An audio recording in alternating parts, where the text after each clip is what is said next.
Salam damai sejahtera, saudara-saudaraku.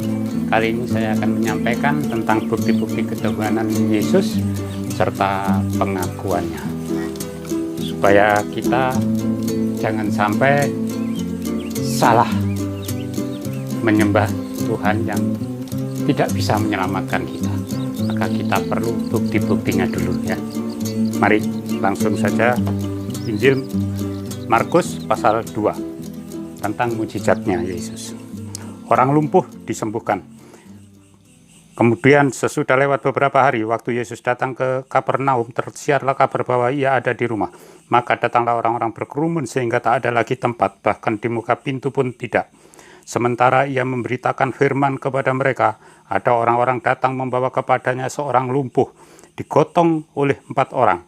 Tetapi mereka tak dapat membawanya kepadanya karena orang banyak itu. Lalu mereka membuka atap yang ada di atasnya. Sesudah terbuka, mereka menurunkan tilam tempat orang lumpuh itu terbaring. Ketika Yesus melihat iman mereka, berkatalah ia kepada orang lumpuh itu, "Hei anakku, dosamu sudah diampuni." Tetapi di situ ada juga duduk beberapa ahli Taurat. Mereka berpikir dalam hatinya, mengapa orang ini berkata begitu? Ia menghujat Allah. Siapa yang dapat mengampuni dosa selain daripada Allah sendiri? Tetapi Yesus segera mengetahui dalam hatinya bahwa mereka berpikir demikian, lalu ia berkata kepada mereka, "Mengapakah kamu berpikir begitu dalam hatimu? Manakah lebih mudah mengatakan kepada orang lumpuh ini, dosamu sudah diampuni, atau mengatakan, bangunlah, angkatlah tilammu dan berjalan? Tetapi supaya kamu tahu bahwa di dunia ini Anak Manusia berkuasa mengampuni dosa." Berkatalah ia kepada orang lumpuh itu, "Kepadamu kukatakan, bangunlah, angkatlah tempat tidurmu, dan pulanglah ke rumahmu." Dan orang itu pun bangun, segera mengangkat tempat tidurnya, dan pergi keluar di hadapan orang-orang itu. Sehingga mereka semua takjub, lalu memuliakan Allah, katanya, "Yang begini belum pernah kita lihat." Sungguh peristiwa yang sangat hebat ya. Hanya dengan langsung berkata, tanpa berdoa, dia langsung orang itu sembuh. Suruh angkat tilamnya, ya, langsung pulang. Di situ juga Yesus berhak mengampuni dosa. Berarti dia menyatakan bahwa dirinya Tuhan. Dan terbukti kuasanya yang bisa melakukan yang seperti itu adalah Tuhan. Kita lanjut lagi. Markus 4 ya. Pada hari itu, waktu hari sudah petang, Yesus berkata kepada mereka, "Marilah kita bertolak ke seberang." Mereka meninggalkan orang banyak itu lalu bertolak dan bawa Yesus beserta dengan mereka dalam perahu di mana Yesus telah duduk, dan perahu-perahu lain juga menyertai dia. Lalu mengamuklah taufan yang sangat dahsyat, dan ombak menyembur masuk ke dalam perahu sehingga perahu itu mulai penuh dengan air. Pada waktu itu Yesus sedang tidur di buritan di sebuah tilam. Maka murid-muridnya membangunkan dia dan berkata kepadanya, "Guru, engkau tidak peduli kalau kita binasa." Ia pun bangun, menghardik angin itu dan berkata kepada danau itu, "Diam, tenanglah." Lalu angin itu reda dan danau itu menjadi teduh sekali. Lalu ia berkata kepada mereka, "Mengapa kamu begitu takut? Mengapa kamu tidak percaya?" Mereka menjadi sangat takut dan berkata seorang kepada yang lain, "Siapa gerangan orang ini sehingga angin dan danau pun taat kepadanya?" Nah, ini sungguh luar biasa. Kuasa yang ada di diri Yesus. Kadang dia berdoa, memang. Kadang tanpa berdoa, langsung mengatakan dan langsung terjadi kuasanya. Karena itu kita melihat sosok Yesus jangan terpaku fisiknya manusia, tapi ada apa di dalam dirinya, yaitu ada Tuhan yang tidak tampak ya. Kita lanjut lagi.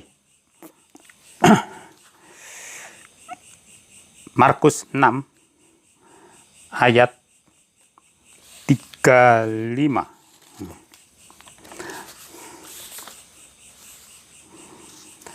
Pada waktu hari sudah mulai malam, datanglah murid-muridnya kepadanya dan berkata, "Tempat ini sunyi dan hari sudah mulai malam. Suruhlah mereka pergi supaya mereka dapat membeli makanan di desa-desa dan di kampung-kampung di sekitar sini. Tetapi jawabnya, kamu harus memberi mereka makan, kata mereka kepadanya. Jadi haruskah kami membeli roti seharga 200 dinar untuk memberi mereka makan? Tetapi ia berkata kepada mereka, berapa banyak roti yang ada padamu? Cobalah periksa. Sesudah meriksanya mereka berkata, 5 roti dan 2 ikan. Lalu ia menyuruh kelompok-kelompok di atas rumput hijau.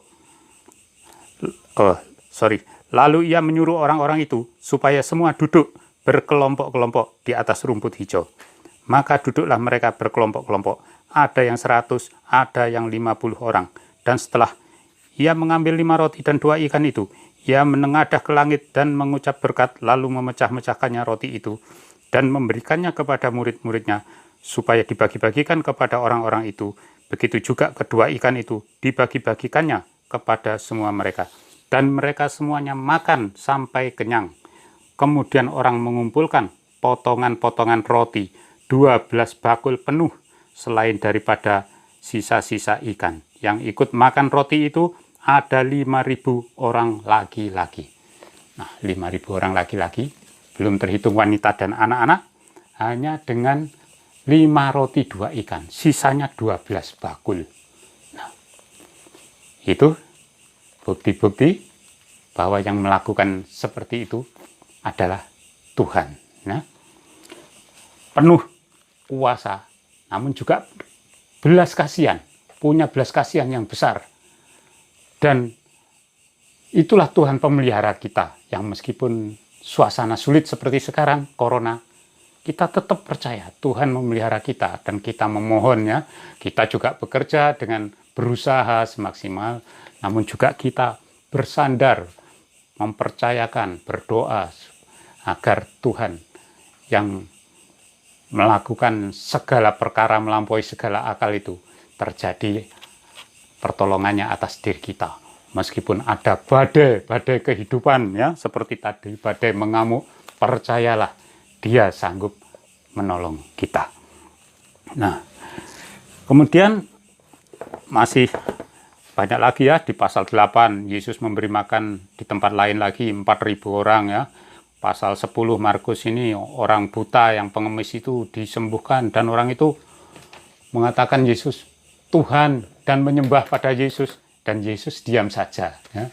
Kalau mestinya dia itu hanya nabi, hanya manusia biasa, tentunya Yesus jangan sembah aku, ya. Mestinya begitu. Namun dia diam saja, dikatakan Tuhan, dia diam saja, dikatakan dia diam saja, disembah. Kita lanjut ke masih yang bersifat mujizat, ya. Yohanes pasal 11. Yohanes pasal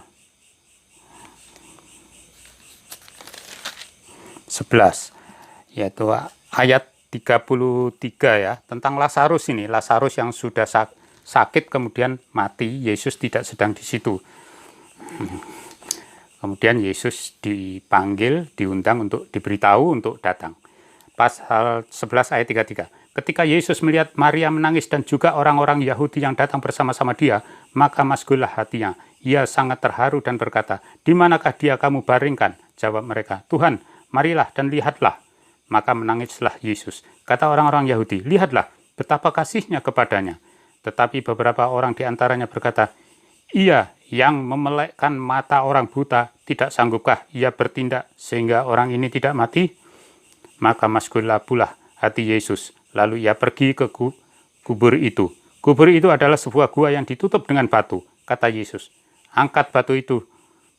Marta, saudara orang yang meninggal itu, berkata kepadanya, "Tuhan, ia sudah berbau, sebab sudah 4 hari ia mati." Jawab Yesus, "Bukankah sudah kukatakan kepadamu, jikalau engkau percaya, engkau akan melihat kemuliaan Allah?" Maka mereka mengangkat batu itu, lalu Yesus menengadah ke atas dan berkata, "Bapa, aku mengucap syukur kepadamu karena engkau telah mendengarkan aku. Aku tahu bahwa engkau selalu mendengarkan aku, tetapi oleh karena orang banyak yang berdiri di sini mengelilingi aku mengatakannya supaya mereka percaya bahwa engkaulah yang telah mengutus aku." Dan sesudah berkata demikian, berserulah ia dengan suara keras, "Lazarus, marilah keluar." orang yang telah mati itu datang keluar. Kaki dan tangannya masih terikat dengan kain kapan dan mukanya tertutup dengan kain peluh. Kata Yesus kepada mereka, bukalah kain-kain itu dan biarkan ia pergi. Nah, sungguh luar biasa ya.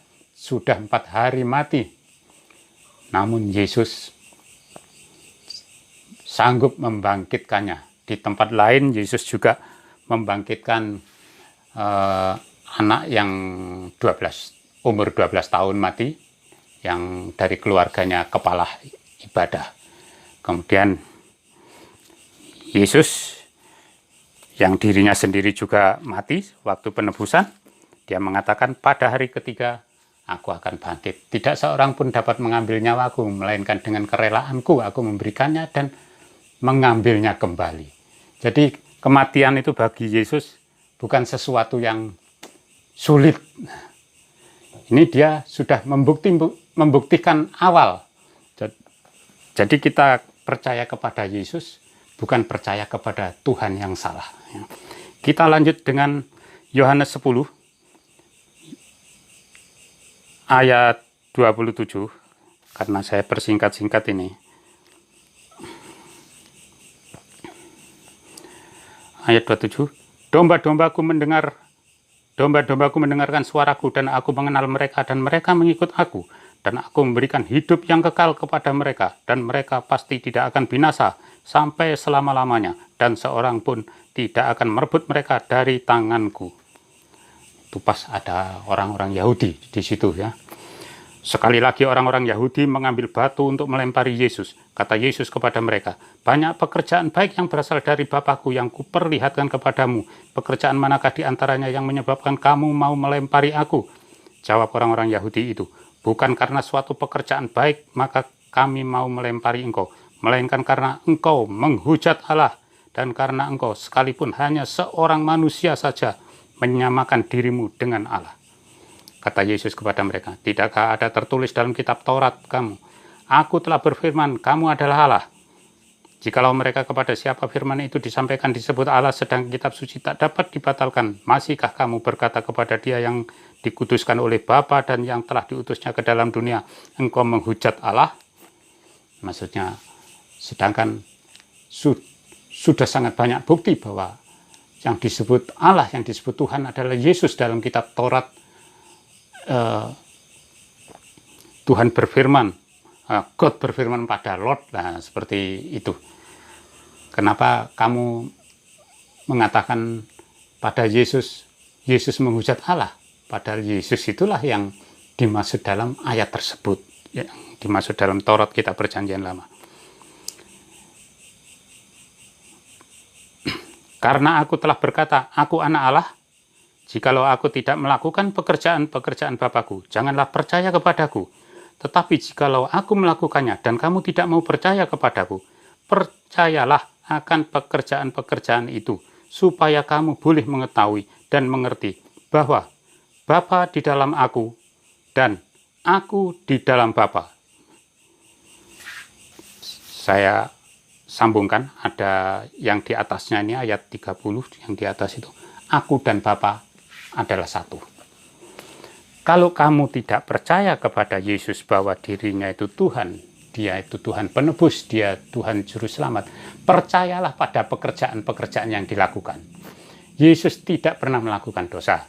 Yesus mengajarkan kasih, mengajarkan pengampunan. Yesus penuh kuasa. Tuhan itu seperti apa? Jangan terpaku dengan fisik Yesus. Tuhan itu maha tahu. Tuhan itu maha kuasa, maha kasih, maha pengampun. Tuhan itu melakukan keajaiban-keajaiban, mujizat-mujizat yang bahkan melampaui segala akal kita. Nah, itu ada pada diri Yesus. Juga saya nggak mungkin menyampaikan ini secara keseluruhan. Jangkauan saya saja masih sangat sedikit ya tentang misteri yang apa yang terkandung dalam kitab suci ini. Jadi sangatlah banyak bukti-bukti yang sangat kuat bahwa Yesus benar adalah Tuhan yang datang ke dunia untuk menebus dosa manusia. Itulah kita perlu percaya pada apa yang dilakukan oleh Yesus. Kemudian dia juga menjamin, aku akan membangkitkan, memberikan kehidupan kekal.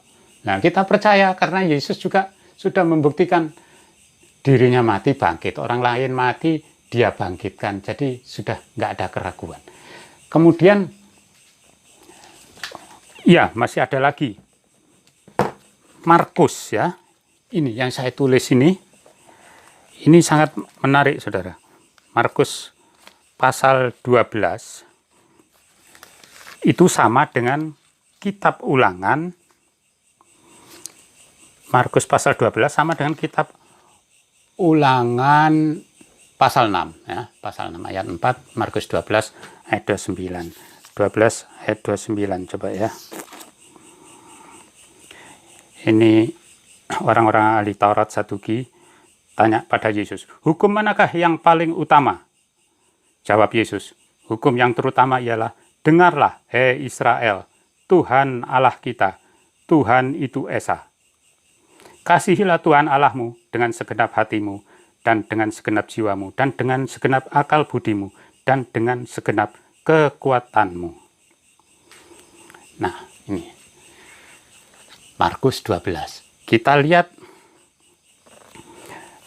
untuk selanjutnya ya. Selanjutnya, kasihilah sesama manusia seperti dirimu sendiri. Kita lihat Ulangan pasal 6 ayat 4, juga persis yang dikatakan Yesus. Ulangan ya.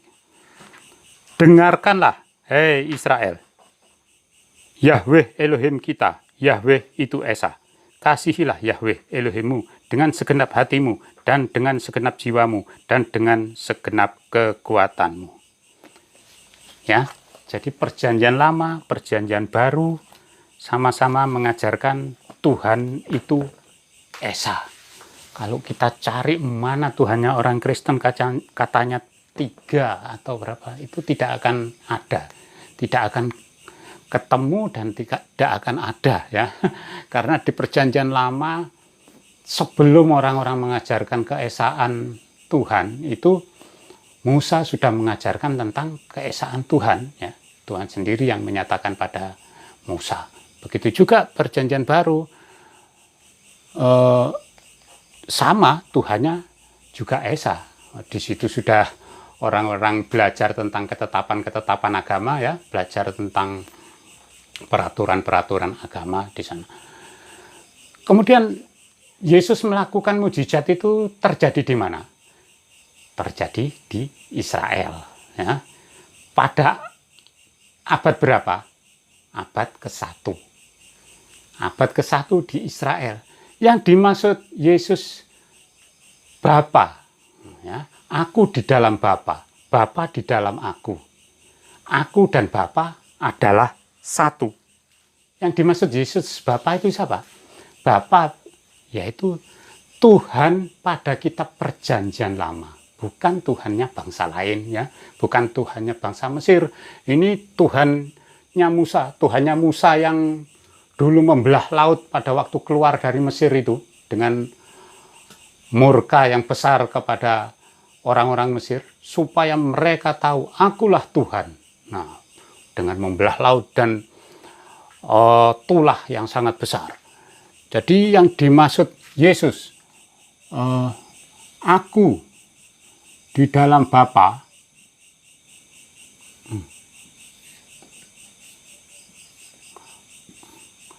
aku di dalam Bapa, Yesus di dalam Yahweh ini, Bapa di dalam aku, Yahweh di dalam Yesus, Tuhan turun, Tuhan yang roh itu turun ke dunia di dalam diri Yesus.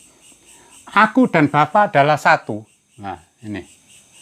Aku dan Bapa adalah satu. Ya, Yod Yesua. Maksud Yesua, Yahweh menyelamatkan. Yesua, Yahweh menyelamatkan. Yud He Wav He. Nah, inilah sumber Alkitab, baik perjanjian lama maupun perjanjian baru, dari Tuhan yang Esa, dari Tuhan yang sama, Tuhan yang roh ya, Tuhan yang adalah roh itu. Makanya kalau dikatakan Yesus baptislah dalam nama Bapa, Putra, dan Roh Kudus, sama dengan baptislah dalam nama Tuhan. Baptislah dalam nama Tuhan yang Esa. Dan Tuhan itu zaman dulu itu banyak ya, atau kalau sekarang juga banyak, untuk identitasnya supaya kita tahu secara jelas inilah namanya ya.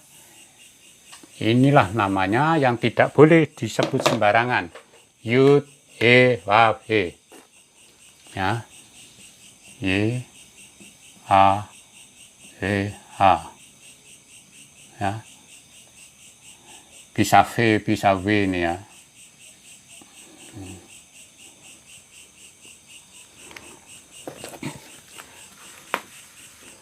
Nah, kemudian sudah jelas ya, jadi Tuhan yang Esa itu ya. Kemudian Tuhan memakai kitab sucinya, kalau dulu masih sangat kuno dengan gambar-gambar, juga dengan ada gamatria. Gamatria, angka-angka yang menyertai huruf-huruf itu. Selain per hurufnya juga punya makna, terus juga punya angka-angka gamatria. Ini juga menunjukkan keajaiban dari kitab suci yang Tuhan sediakan bagi kita dengan mengandung unsur angka-angka itu. Sema Yisrael, Yahweh Elohenu, Yahweh Echad. Dengarlah Israel, Yahweh Tuhan, Yahweh Esa. Atau cara membaca yang kalau di Israel sana, nama Tuhan tak boleh disebut sembarangan, membacanya Sema Yisrael, dengarlah Israel, Yahweh. Dibaca Adonai Elohenu, Tuhanku, Yahweh lagi, Adonai Echad. Nah, sekarang gamatrianya, Sema, Sin 300 ya, Mim 40, Ain 70, Yod 10, Sin 300, Res 200 ya. Ain 1, Lamet 30. Yahweh Yud 10, He 5, Vav 6, He lagi 5. Elohim, Elohenu ya, Elohenu. Alef 1, Lam, Lamet 30, He 5, Yod 10, Nun 50, Vav 6. Yud He Vav He lagi, Yod 10, He 5, Vav 6, He lagi 5.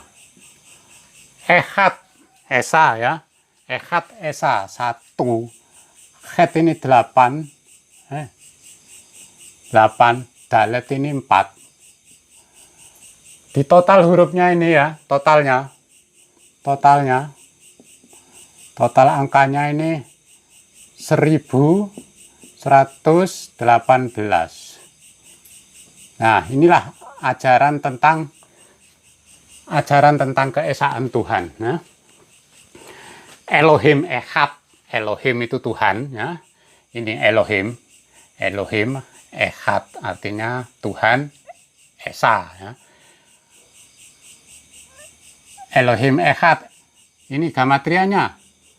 Elohim Echad itu Alef 1, Lamet 30 ya, Het 5, Yod 10, Mim 40 ya. Totalnya 40, 86 ya. Totalnya 86. Ini 86. Echad Alef 1, Het 8, Dalet 4. Ini totalnya 13 ya. Elohim Echad, nah, dikalikan 86 kali 13, 1118 ya. Jadi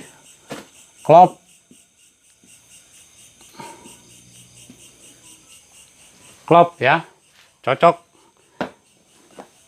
Nah, itulah saudara-saudara, ini termasuk juga keajaiban dari kitab suci yang Tuhan sediakan bagi kami, bagi kita. Terima kasih atas perhatiannya. Tuhan memberkati.